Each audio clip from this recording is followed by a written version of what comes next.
최근 주식시장의 신조어가 탄생했는데요. 공매도도 매매의 기법이다. 네, 맞는 말이기도 하죠.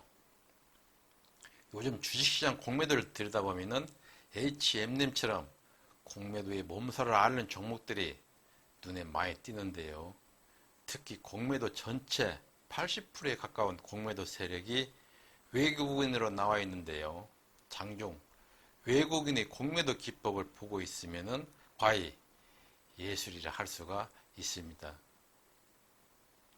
매수와 공매도를 동시에 실현하면서 우리 개인 투자자를 꽁꽁 묶어놓고 있는데요. 이와 같은 공매도 기법은 조금만 신경을 써서 들여다보면 눈에 보이는 흐름으로 공매도에 의한 하락을 대처를 할 수가 있습니다.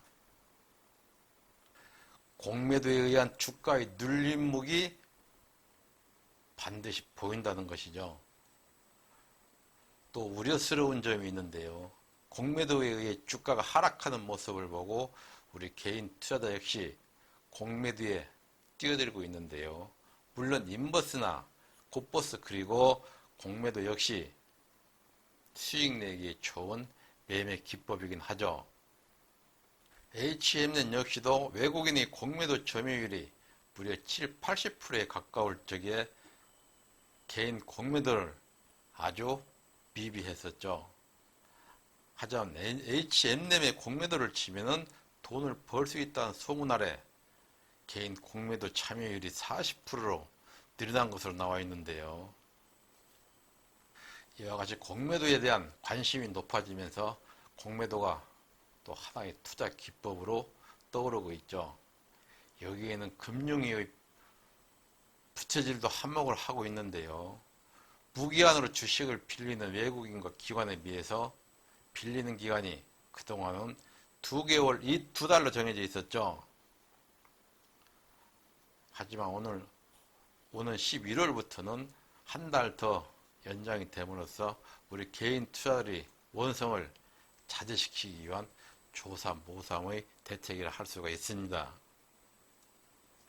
물론 공매도 역시도 하나의 매매 기법이기 때문에 적절히 활용을 하면 큰 수익을 낼 수가 있는 기법인데요.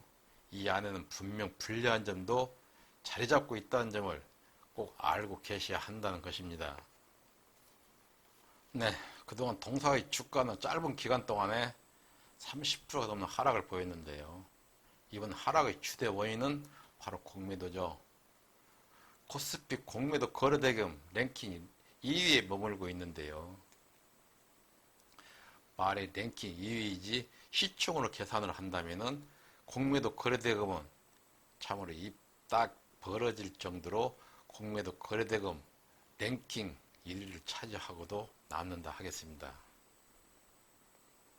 14%가 넘는 공매도 일일 거래 대금을 볼 수가 있는데요. 이와 같은 14%의 계산을 해보면 하루에 만주 거래 시에 1,400주 이상이 공매도를 본다면 이는 과연 누구를 위한 공매도 제도일까요? 이처럼 일일 14% 이상의 공매도 차익 속에 주가 방어는 과연 누가 하고 있을까요? 네, 그러면 HMN 차트를 한번 가보겠습니다. 네, HMN 일봉 모습인데요. 그럼 잠시 공매 현황 한번 보고 올까요? 네, 지난 연휴 전 공매도 현황인데요.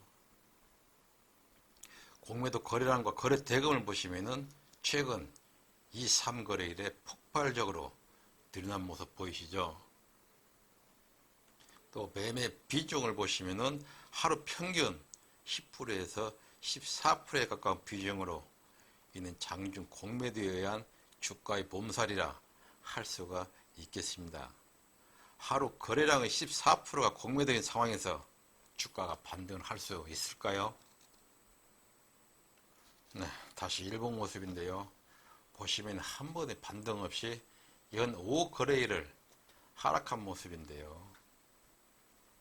윗골이 밑골이 없는 장대 음봉에 이어서 전 거래일에 형성된 6거래에 이어 오늘 장중 망치형이 출현함으로써 기술적 반등이 나오지 않을까 예상이 되는데요. 동사의 주가는 고점 대비해서 많은 하락을 보임으로써 반등이 나온다 해도 기술적 반등으로만 대응을 해야 되지 않을까 싶습니다.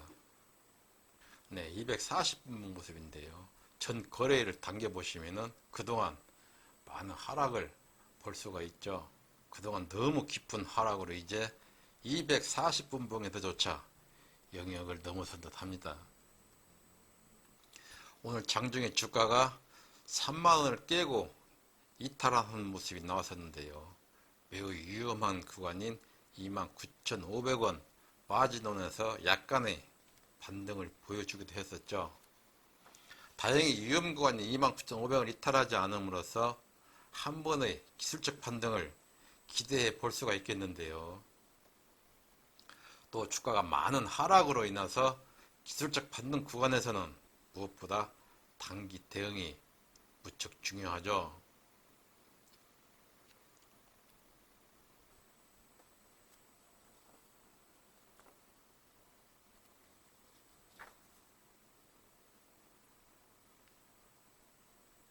평단에 맞는 매매를 지금부터 해서는 안 된다는 것이죠. 따라서 평단까지 기다리보다는 상단의 추세 저항대 접근시까지 전 고점마다의 이처럼 찍어내리는 매물대에서 손빠르게 대응을 함으로써 평단을 내리는 매매에 임하셔야 되지 않을까 싶습니다. 이와 같은 주된 요인으로는 주가는 상승시와 달리 조정 구간이나 최근 급락 시에는 주가가 반등 시 많은 물려있는 매물이 부딪히기 때문이라 할 수가 있습니다. 네, 오늘은 H&M 공매도에 대해 함께 했는데요. 이제 동종목은 진화돼 공매도가 묶여있던 주가의 위치를 생각하시면 절대 안 되겠죠. 이처럼 반등하는 주가를 공매도가 발목을 잡고 늘어지기 때문에 예전의 반등폭을 계산을 하시면 안 된다는 것입니다. 또 주가가 최근 많은 하락을 보였는데요. 이처럼 하락장에 마냥 담고 있다 해서 주가가 반등 시 최고점을 한달음에 돌파해 줄 수 있을까요? 요즘 국내 상장 종목을 들여다보면 장기 투자할 종목이 과연 몇 종목이 될까요? 예전에 캐캐묵은 우량주에 대한 매매 방법은 이제 넓혀버려야 하십니다. 네, 오늘 끝까지 함께 해주셔서 감사합니다. 건강한 몸으로 매매에 임할 수 있도록 항상 성공 투자하십시오. 감사합니다.